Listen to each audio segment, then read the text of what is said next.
এই ভিডিওর মধ্যে কিছুটা বাস্তব কাহিনী রয়েছে। ভিডিওটি আগে দেখেন, তারপর সুন্দর করে একটা কমেন্ট করেন। আসসালামু আলাইকুম। ধরো ধরো ব্যাগটা নাও।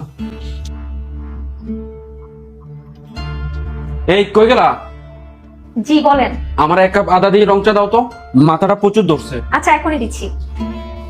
কি রে বাবা, অফিস থেকে কখন আসছস? খাওয়া দাওয়া করছস? খাওয়া দাওয়া করবো কোত্থেকে? খাওয়া দাওয়া কি আমার কপালে আছে? আগে যখন আমি অফিস থেকে আসতাম তুমি কত সুন্দর টেবিলের মধ্যে আয়োজন করে রাখতে, আর বিয়ের পর দেখেন আমার অবস্থা, বাসায় এসে দেখি কোনো আয়োজনই নাই। মাথাটা আমার প্রচুর ব্যথা করতেছে। 1 কাপ রং চা চাইছি, দেখি কেমন বানায়। এই নেন আপনার চা।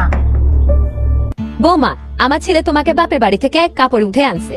তোমার তো উচিত আমার ছেলের খেয়াল রাখা। আমার ছেলে সারাদিন অফিস করে বাসায় আসলো, তুমি টেবিলের উপর খাওয়ার আয়োজন করে রাখোনি কেন?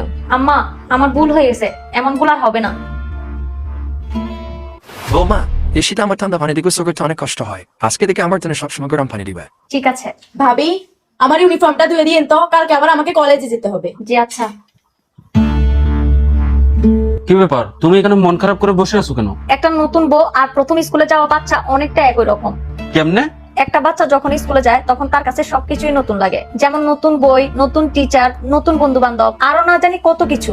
আর সে যদি একটা ভালো বন্ধু না পায়, এত কিছুর মধ্যেও সে নিজেকে একা মনে করে। ঠিক তেমনি একটা মেয়ে শ্বশুর বাড়িতে যখন নতুন আসে, শ্বশুর বাড়ির লোকজন যদি তাকে ভালোভাবে গ্রহণ না করে, সুন্দর করে কথা না বলে, সে মেয়েটাও পরিবারের সবার মাঝে নিজেকে খুব একা মনে করে।